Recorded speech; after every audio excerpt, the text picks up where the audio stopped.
Wendy Freeze. I'm in Ukarumpa, Papua New Guinea. My family and I have been here since, well, we first came in 2001, and we left in 2006 and put our two older boys in school in the States. Then we came back in 2009, and my role has primarily been wife and mom here because we have 7 children, and so that keeps me pretty busy. I've filled in various roles as needed here, but primarily I'm the chief cook and bottle washer, and love it.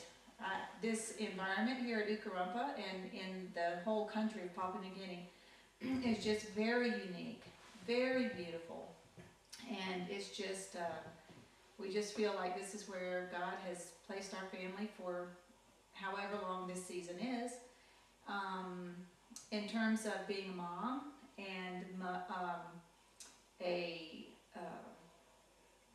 Christian mom, this place here at Ukarumpa is just really lends itself to, it just makes good parenting easy. We can let our children play free. We know where they are. We know whose house they're at because we know everybody on center usually. And there's just a really good environment for them to meet and have playmates with who are like-minded.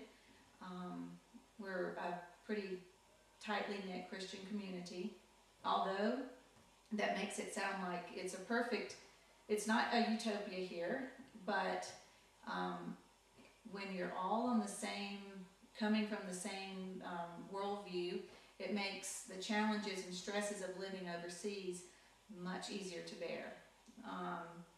We do have various issues. Sometimes it's security, sometimes it's weather related, sometimes we miss our family back home or our church family back home, and that's something that is, it's tough on people and affects people differently, but we also have a very supportive community here at Ukarumpa, and we are family to each other. So that part of Ukarumpa is very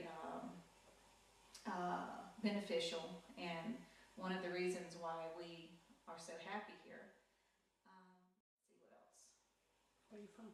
Oh, I'm from Georgia. Actually I was born in Athens, Georgia. I have a lot of family that lives in the Atlanta area, and so I'm pretty far away from home, but I do think of Georgia a lot. So this is kind of a privilege to have Tammy here from Dublin, Georgia, and we would call her a one-talk, which is she has the same language as I do, and that's literally, she speaks Southern, and we always love to have our one-talks come and visit us on this side of the world. So yes, I'm a proud bulldog.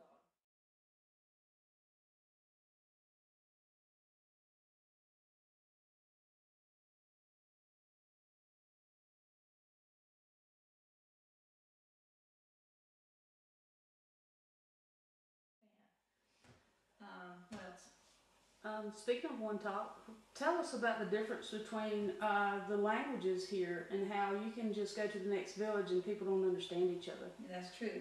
Because of the geographical and topographical diversity in this country, we have steep mountains, we have low valleys, we have coast, we have flatlands, we have grasslands. Ukarumpa is in what they call the highlands. We are grasslands here. And in the beginning, before the missionaries came in the 50s, there weren't any trees here. The missionaries actually planted the trees that we see, and there's still not a lot of them. But anyway, the country is very diverse, and that lends itself to people groups not traveling because it's just so hard to, if you're on top of the mountain, you normally stay on top of that mountain. So there have a lot of distinct languages have arisen from just the fact of them being isolated from each other. So Papua New Guinea has over 800 distinct languages, and that, as you can imagine, makes Bible translation really important here because there's such a great need. However, it would make no sense to send one or two missionaries to just do one language and hope for the best. I mean, we need lots and lots of translators here because there's such a task ahead of us. And that's kind of a unique thing, especially for such a small landmass as Papua New Guinea is. It's the second largest island in the world, but if you look at the size of it in relation to Australia, it's really kind of a speck. But at the same time, it has a lot of people, a lot of languages, and a great need for Jesus here. So if I could just put in a plug for translators who want to come to the literal ends of the earth. If you thought that you just wanted to do something different or be somewhere different, maybe this is the place that God wants you to be, because there's a great need.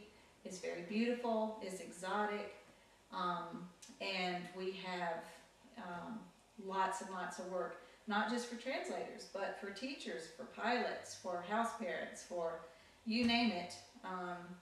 We probably could use your skills. So if you're thinking about missions, or Jesus is nudging you a little bit to get out of your comfort zone, consider learning more about Papua New Guinea.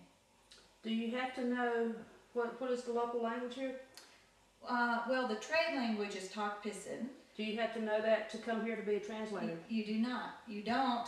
Normally when you go through what we call pt6, which is Pacific Orientation Course, you will be introduced to the trade language, and you hear it so much that you will probably eventually pick it up. It's sort of a barren language, but it is a means to communicate when perhaps the nationals don't know English and we don't know their heart language. So we use that trade language in order to communicate effectively, pretty effectively. So, but you don't have to know it before you get here. You'll be taught that language, and it's not a real big task to learn that. And how can we back home help you here, or even personally? What are your personal needs that you're praying for right now? Oh boy, well, there's a lot of them.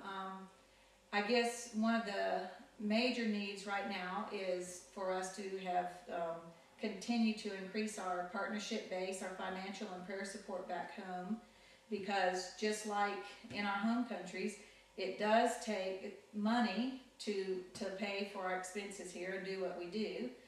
That's not very glamorous, and it's really sort of a hard topic to talk about, because you know it's not this great mission story, and it's not a story of salvation, but it is a material need that all the missionaries here share, and we still have bills to pay.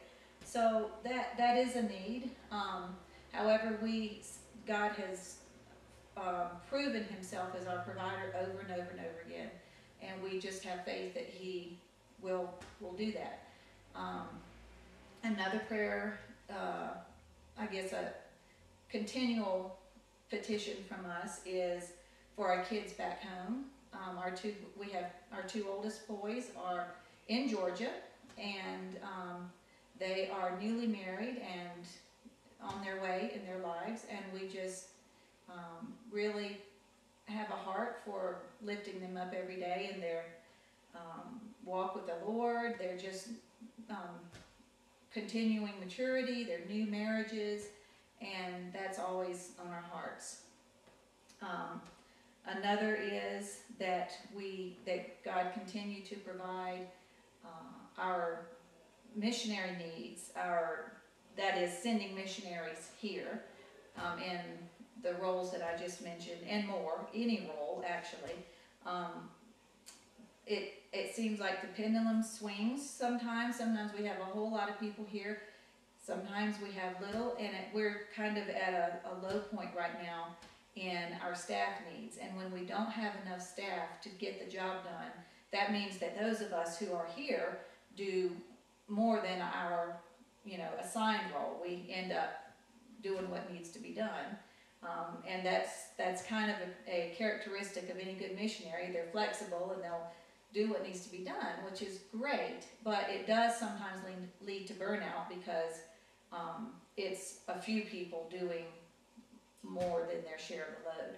So again, if you are thinking about missions or have questions, if you have questions about missions and what all that entails, Wycliffe Associates has a wonderful website that tells a lot about the needs. It tells a lot about how to become involved with Wycliffe Associates, and it has contact information, so you can actually call toll free and talk to somebody on the phone about more details, and they'll be glad to point you in the right direction.